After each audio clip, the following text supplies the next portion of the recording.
Now, initially, I thought I made a mistake, which is what I'm referring to, by getting a coal progenitor Sobek, which meant that I would have cold on it.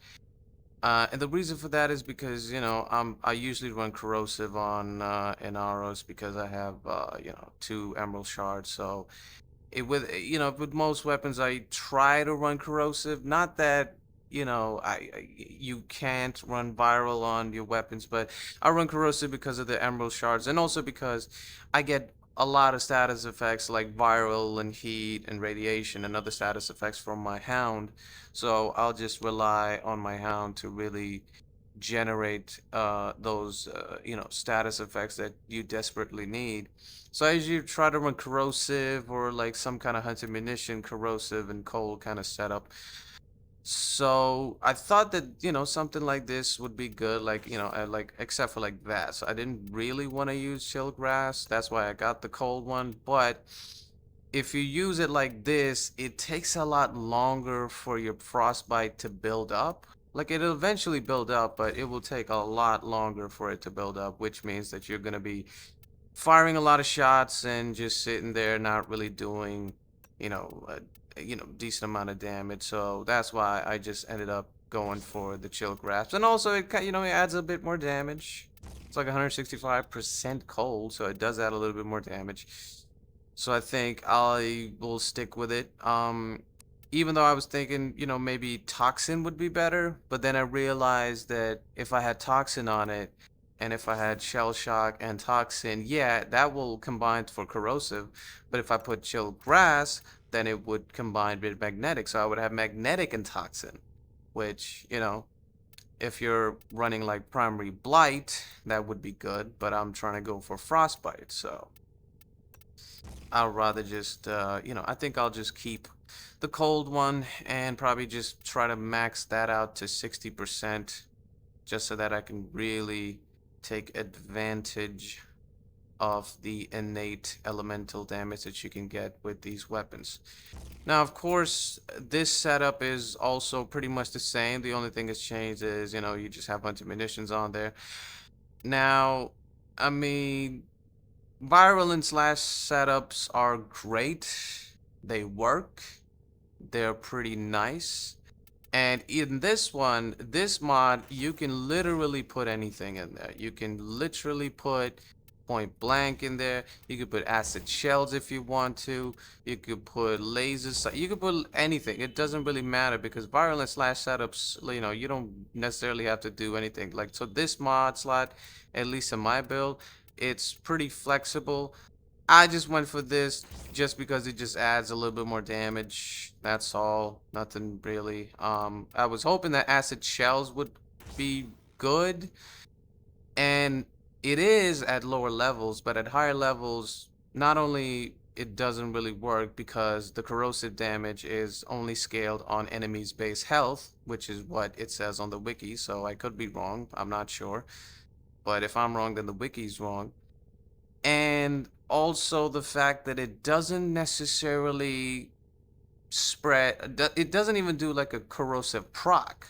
And that was the reason that I wanted to use acid shells, because I thought, okay, even if it's like one corrosive proc that it procs on enemies, that's more than good. Like I don't really need it to do 10 corrosive procs. Like I wanted something to be able to proc corrosive on enemies because that just adds an additional layer of damage with Savvy. But apparently it doesn't do that. All it really does is, it just, the enemies just explode and they do corrosive damage, which again, I don't know how well that works, but whatever. This mod slot, at least this mod slot is very flexible. Whatever you want to do, you can do that. And I just decided to go for that.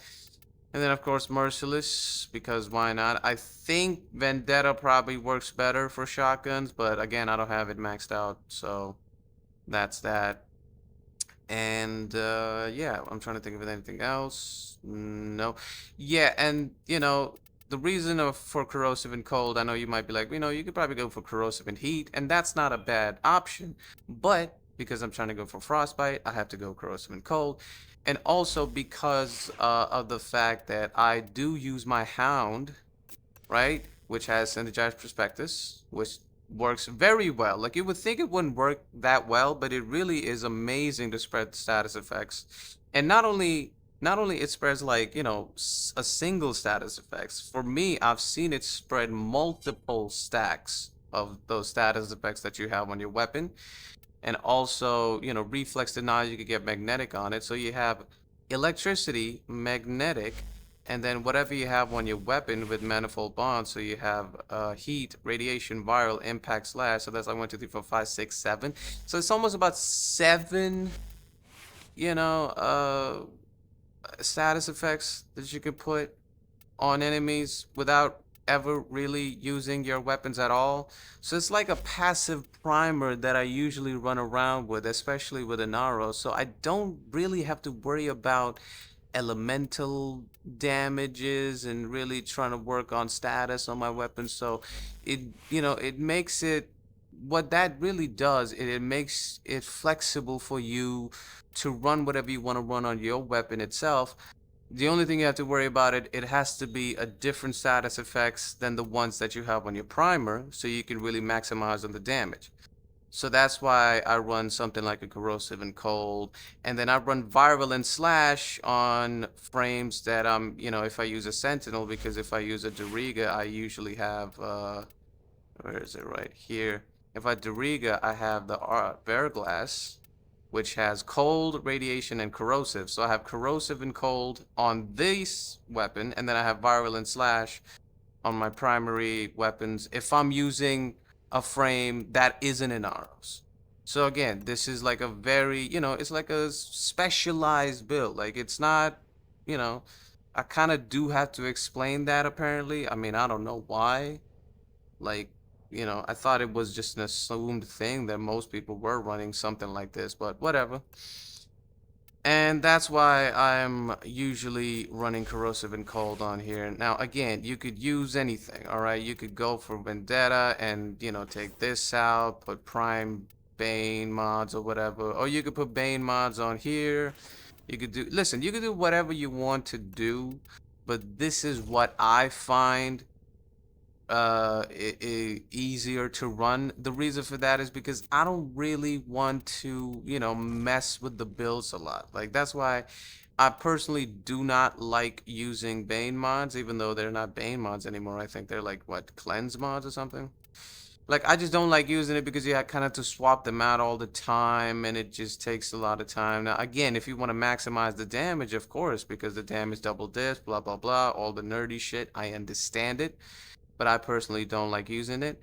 And also, one of the reasons that I'm not putting, where is it at? Where's the new one? The radiation one, the atomic fallout. Another reason I'm not using that, because I have radiation on my hound anyway. So my hound is spreading the status effects, all the status effects that I would ever need. So all I really need to do with my primary weapons, or honestly with any of my weapons, is just to have the status effects that my hound doesn't have, so then I can maximize on the damage. And that's really the way that I use my weapons and to build my weapons. So I understand if this is not up to par or whatever, but this is the way I usually build my weapons. Now with the corrosive and cold setup, for me, it just is a lot easier to build up that damage that you're going to be building up anyway. And because of the frostbite, all you really have to do is just shoot the enemy. You don't really have to worry about anything else. You don't have to worry about getting the kills and everything. You are going to be doing your optimum damage, or the most amount of damage that you can. And also the added cold proc also helps because you can kind of slow the enemies down, so that's kind of fun, I would say. And then also having corrosive, you can strip enemy armor immediately. And especially with this, I think the status effect, it's not that bad. Like it definitely can strip in like probably 3 shots, I would say. 3 or 4 shots you can strip enemy armor if you have the emerald shards, which I assume that you would if you are running a viral and cold, not the viral, corrosive and cold setup. So to me, it's just an easier way to build weapons. I don't necessarily like to do viral and slash because I feel like it's just so overdone. Like it's almost redundant now. Like it just, it is just not a fun way to play the game if every weapon that you use has the same build. Like, yeah, sure, it's optimum. It's an optimal build. It does the most amount of damage probably. Yeah, you can have like slash procs that do, a lot of damages. But is it fun to use? I don't know. I think this for me is a lot more fun where all I really have to do is just worry about, shooting people rather than worry about if I have the right amount of stacks or not. And to me, that's just more fun. I understand it. I understand that some people might think that this is not the most amount of damage you could do with a weapon, but I personally like it. And then on top of that, the primer always helps. And this motherfucker, man. See, that's why I almost don't like running the fucking globe thing of the hound. Because the fucker always gets in the way. But whatever, for that, that magnetic effect, does kind of, it does add magnetic to your synergized perspectives. So, it does add an additional, a little bit more damage. So, what am I going to say? What am I going to say? I'm going to say no to. But again, overall, it's just a more funner build for me where, I just run the hound with the elements that, that are, the dominant elements of the game. So I don't really have to worry about what elements I'm running on my weapons. And then I can have a way more flexible build than, anybody else, because then I could just go for whatever. I can put shotgun barrage for a lot of fire rate. I could put more fire rate. I could, increase the capacity. I could have, pretty much anything. So like, the damage potential, of course is going to be, if you want like the most, the meta way of building weapons, sure, viral and slash is the way to go. But for me, it just, it becomes a little bit redundant. So for that reason, I usually go for corrosive and cold. And again, it's because of my Inaros having emerald shards. So, getting to that 14th proc isn't that hard to do, especially with weapons like these that can, get to that, proc pretty easily. But yeah, I'd say it's a pretty cool weapon. Now, the weapon itself, the thing about it is, it's not a special weapon. It's not something that is inherently, distinct than all the other weapons in the game. Like, yeah, it's a fun weapon to use. It's an automatic shotgun, and that's always fun. Being able to do that, this motherfucker. Okay. I'm gonna take that fucking mod off again. How did that little globe is so annoying? My goodness, whatever. But it is it is kind of a, fun weapon to use. It's an automatic shotgun, it's I don't know if it's better than the Boar Incarnate, which I'm just gonna make an assumption that it isn't, because that is an Incarnate, and Incarnate weapons are the best right now. So that's where, like, these two weapons kind of lack, they kind of like become a place where, are they even worth getting? That's why a lot of people think that these weapons are not as good as they could be. The reason for that is because, they didn't really get that much of an upgrade in crit chance, and also on top of that, Incarnate weapons existing has really kind of shifted the scales when it comes to, the best weapons in the game. Like, if you wanted, like, the most amount of damage, you would probably go for an Incarnate weapon. Like, and when I say Incarnate weapon, that's for people that, don't have ribbons, are not god rolling every single day, that are not getting lucky all the time. So, for people like, for regular people, Incarnate weapons are just more approachable, they're more accessible, and they would probably do more damage. So that's why these weapons are, kind of getting, the reputation of just being good enough rather than being amazing. And not that they're not amazing, but because you have a reference of what a weapon can do, which are Incarnate weapons, that's why a lot of people think that these weapons are mediocre. Not because they are mediocre, but because when you compare it to the Incarnate weapons, they are just lacking a little bit something. And that's all it is. It doesn't mean that the Glaxion sucks or the Sobek sucks. They're fun. They're fantastic, especially Glaxion. To me, that's like, a really fun weapon to use. I used to use the Vandal version. That sucked back in the day. It wasn't great. It didn't do a lot of damage. So I'll take an upgrade. I don't mind it. But is it the best weapon? Again, that's up for debate. A lot of people would say that, their weapon is the best one. So, it just depends on what you like to use. It doesn't really matter what's the best, what weapon is better, or, what weapon works. As long as you can make a weapon work for yourself, that's all you really need. If you like playing with something like the Stog, you should. Like, who cares if the weapon is meta or not, or if it has the right build or whatever. As long as it's a build that you came up with yourself, and as long as it's a build that is good for you, then it's good for you. It doesn't really matter if it does the most amount of damage or not. It doesn't really matter if it's, if your weapons or your warframes are built the right way or not. So that's the way I played the game. I don't really care, if the damage isn't meta, if it isn't a meta build, or if the damage isn't, optimal to most people's standards. But to me, this is the way I like to build my weapons. This is the way I like to play the game, to have fun. And isn't the point of playing a video game to have fun? Maybe it isn't anymore. I don't know. So yeah, so the weapons itself, again, are good, are probably, they're pretty great. They are fantastic. But because a lot of people nowadays, we've kind of gotten used to incarnate weapons and the damage that they do, it is kind of difficult to, play with something like this, which, again, is doing pretty good damage, is doing amazing, can really, push out as much damage as you want it to push, right? But it just fails in comparison to the to the newer incarnate weapons. That's all. So yeah, I would say that's the Sobek. And I'm trying to think of anything else I had to say. Not really. I think I made my point.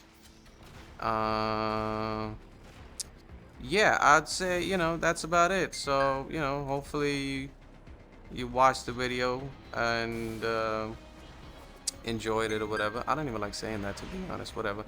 But yeah, that's the Kuva Sobek. It's a great weapon. I like it, and yeah. Now, the one little thing I totally forgot about at the end almost was the fact that the Kuva Sobek does have an augment. I totally forgot about that. That was something that when I stopped recording, I was like, oh yeah, that's the thing. Now, this augment, I mean, I don't really have it right now, so I can't really get my hands on it until probably, I'd say, week 4 or something. So I think I'm gonna have to wait until I can get my hands on it and see what it does. But in preview, it does seem that it's going to be really good. Now, I'm not really sure how much damage increase you're going to get, because what it says is it increases status chance and multi-shot, by 15% per shot landed, and then the max tax is 15. So, I'm trying to do the math right now, and I'm horrible at it, so I don't really know how much that is. Like, is that like 225% multi-shot and status chance, or is it more than that? Is it less than that? I don't really know. But whichever way this mod works, I think it might be an upgrade. It's probably gonna, give you more status chance and multi-shot, which for my build actually is perfect, because that means I'll be able to strip armor a lot quicker than I usually do. So that means that my build is probably gonna really benefit from it, and I think a viral slash setup is also gonna benefit from it, just having more status chance and multi-shot. But again, I don't really have my hands on it yet, so I can't really tell how the mod is gonna work. But I did want to mention that this mod does exist, and honestly, if you want to just get the Sobek just for this mod, I think it's probably worth getting. Just for this mod alone, I would say a Kuva Sobek is just worth getting. I mean, I would say get the weapons anyway, just because they're new weapons. Why not, right? Why not? change of pace a little bit in the game. Because the game does get redundant, so you kind of have to invent things to do in the game, unless you probably stop playing. So yeah, just for the mod itself, for the augment itself, I would recommend the Kuva Sobek. And again, I don't have my hands on it yet, so when I do, I'll see what the damage increase is. And if it works reliably, like if you can get those max stacks on every magazine, which means that, apart from your initial magazine, you'll have that status chance and multi-shot increase every time. I think this could be really good. I think this could actually, it'll just add additional damage on top of your Sobek, which in any kind of setup has to be worth it. And I did want to put it in the video, but I didn't want to forget it, because if I did, I would probably get crucified on a cross. So there you go, that's the one. I think Vandal has one, but the Vandal one is a bit more gimmicky. It just gives you more energy if you want that. I don't know if I personally would go for that. The crit damage is also fine, I guess. But that mod, I mean, if it works, if it's reliable, I think it could be really good. But again, I don't really know yet. But yeah, that's the Sobek, and that's it, and that's that.